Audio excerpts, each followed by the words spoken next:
అణగారిన వర్గాల హక్కుల కోసం పోరాడి సామాజిక సమానత్వం కోసం తన జీవితాన్ని అంకితం చేసిన సర్దార్ సర్వాయి పాపన్న గౌడ్ నేటి తరానికి స్ఫూర్తిదాయకమని గౌడ సంఘం నాయకులు కొనియాడారు. ఆయన చూపిన ధైర్యం, సాహసం, ప్రజా సంక్షేమం కోసం చేసిన పోరాటం ప్రతి ఒక్కరికి ఆదర్శమని పేర్కొన్నారు. మంగళవారం రామగుండం బి పవర్ హౌస్ వద్ద సర్దార్ సర్వాయి పాపన్న గౌడ్ 365వ జయంతి వేడుకలను రామగుండం పారిశ్రామిక ప్రాంతంలోని ఎన్టీపీసీ గౌడ సంఘం జీఓపీఏ అసోసియేషన్ ఆధ్వర్యంలో ఘనంగా నిర్వహించారు. ఈ సందర్భంగా పాపన్న గౌడ్ విగ్రహానికి పూలమాలలు వేసి ఘనంగా నివాళులర్పించారు.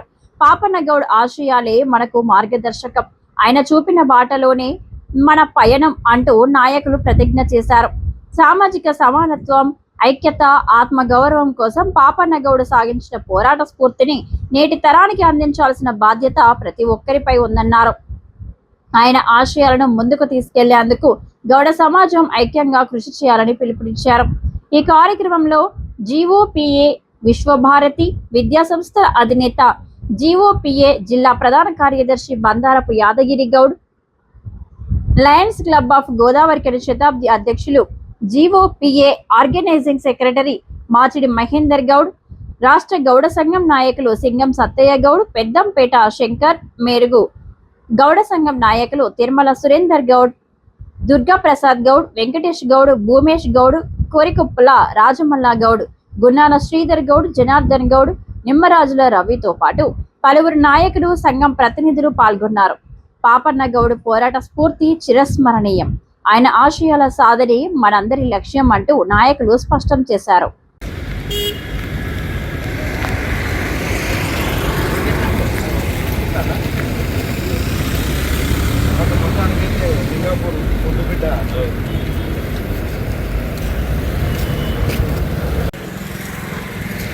जय बोलो सरदार सरवाई पापन की, जय बोलो सरदार सरवाई पापन की, जोहार सरदार सरवाई पापन गारी की, जोहार जोहार, जोहार सरदार सरवाई पापन गारी की, जोहार जोहार.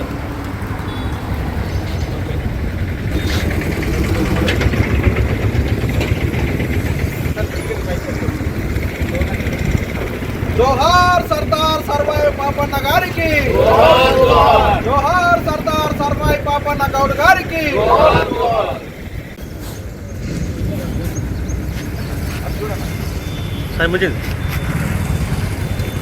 जोहार सरदार सरवाई पापन गौड की, जोहार जोहार, जोहार सरदार सरवाई पापन गौड की, जोहार जोहार. సాధిద్దాం సర్వాయి పాపన్న గౌడ్ ఆశయాలను, సాధిద్దాం సాధిద్దాం, సాధిద్దాం సర్వాయి పాపన్న గౌడ్ ఆశయాలను, సాధిద్దాం సాధిద్దాం.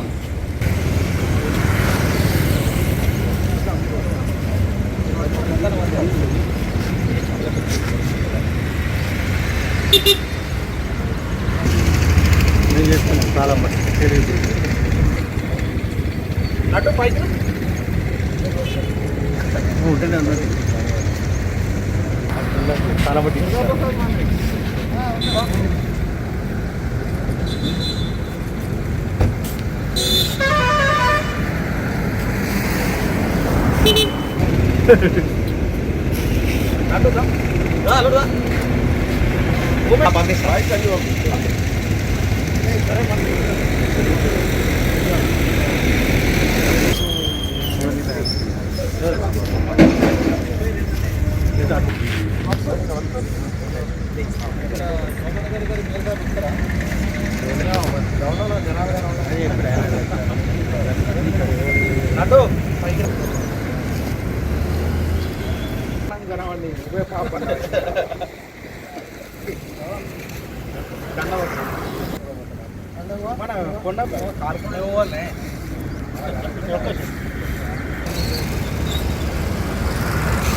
సర్వాయి పాపన్న 376వ జయంతి.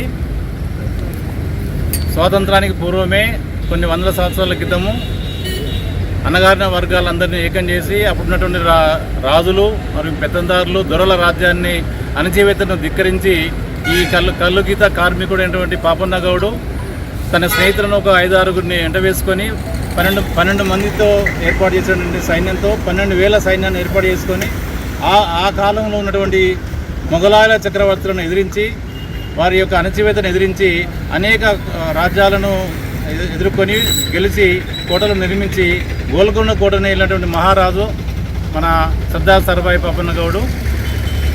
అన్ని సంవత్సరాల క్రితమే ఈ ప్రాంతంలో ఒక రాజుగా ఉన్నటువంటి అణగారిన వర్గాల వ్యక్తి ఈ రోజున ఈ ప్రభుత్వాలు ఇన్ని సంవత్సరాలుగా ఇక్కడ గుర్తించలేకపోయినాయి. ఇప్పుడు ఈ సందర్భంలో చాలా వందల సంవత్సరాల తర్వాత ఈ ప్రాంత వీరుల్ని గుర్తించి వారి యొక్క విగ్రహాలను పెట్టడం కానీ వారి యొక్క చరిత్రను బయటికి తెలియజేయడం కానీ జరుగుతూ ఉంది. ఇలాంటి వీరులు ఎంతోమంది కూడా ఈ ప్రాంతంలో ఉన్నటువంటి వీరులు కనుమరుగైపోయిన సంఘటనలు మనం చూస్తున్నాం. ఇప్పటికైనా వీరి యొక్క చరిత్రను కానీ వీరి యొక్క ఘనతను కానీ పాఠ్యపుస్తకాలు పెట్టి నేటి విద్యార్థులకు రేపటి తరానికి తెలియజేయాల్సినటువంటి అవసరం ఉన్నది. వారి యొక్క చరిత్రను ఇంకా బహిర్గతం చేసి అందరికీ తెలియజేయాల్సిన అవసరం తెలియజేస్తూ ఈ రోజున ఈ రామగుండం బీఫరోజ్ గడ్డ వద్ద ఏర్పాటు చేసినటువంటి పాపన్న గౌడ్ జయంతి వేడుకలకు హాజరైన అందరికీ కూడా అభినందనలు, ధన్యవాదాలు చేస్తా ఉన్నాను. ఈరోజు పోరాటాలకు పురిటిగడ్డ, చైతన్యానికి పురిటిగడ్డ అయిన రామగుండం పారిశ్రామిక ప్రాంతంలో ఎందరో మహనీయుల చరిత్రను మనం స్మరించుకుంటున్నాం.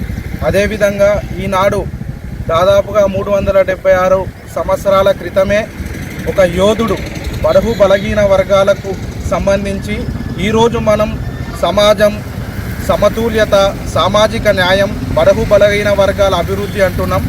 ఆనాడు అనాగరిక సమాజంలో ఎటువంటి విద్యాబుద్ధులు కానీ ఎటువంటి సమాజంలో చైతన్యం లేని రోజుల్లో ఒక దీనమైన కుటుంబ వ్యవస్థ నడుస్తున్న రోజుల్లో పెత్తందారుల వ్యవస్థ, దొరల పాలన, గడిల పాలన జరుగుతున్న రోజుల్లోనే ఒక గౌడ జాతి ముద్దుబిడ్డ అయిన సర్దార్ సర్వాయి పాపన్న గౌడ్ ఆనాడు జన్మించి ఈనాడు 376 సంవత్సరాల తర్వాత కూడా మనం స్మరించుకుంటున్నామంటే ఆనాడు వారు వేసిన బాటలో దాదాపుగా బడుగు బలహీన వర్గాల్లో ఈనాడు చాలా కులాలు ఉన్నాయి. కానీ ఆనాడు ఒక పీర్ సాహేబు, తర్వాత ఒక చాకలి వాళ్ళని, ఒక మాల మరియు ఇంకా మంగలి, చాకలి ఇటువంటి చాలా చేయి వృత్తులు, కుల వృత్తులు చేసే కులాల నుండి వారిని ఒక గొప్ప సామాజిక స్పృహతో మేలుకొలిపి ఎటువంటి ఆధునికత, ఎటువంటి ఆయుధాలు, ఎటువంటి టెక్నాలజీ లేని రోజుల్లోనే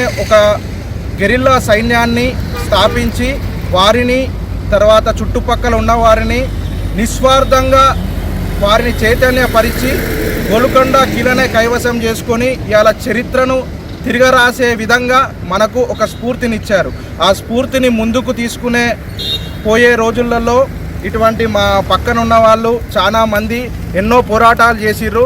కానీ వారి పోరాట ప్రతిమకు ఇవాళ ఈ రామగుండం బీఫరోజ్ గడ్డ మీద వెలిసిన ఈ సర్వాయి పాపన్న విగ్రహ ప్రతిష్టాపన చాలా వ్యయ ప్రయాసాలతో కూడుకొని ఈరోజు ఇది తీయాలన్నా కూడా ఇవాళ ఇక్కడ ఉన్న ప్రతి ఒక్క బడుగు బలహీన వర్గాల వాళ్ళు ఆపిండ్రు కనుకనే ఇది ఇక్కడ ఉన్నది.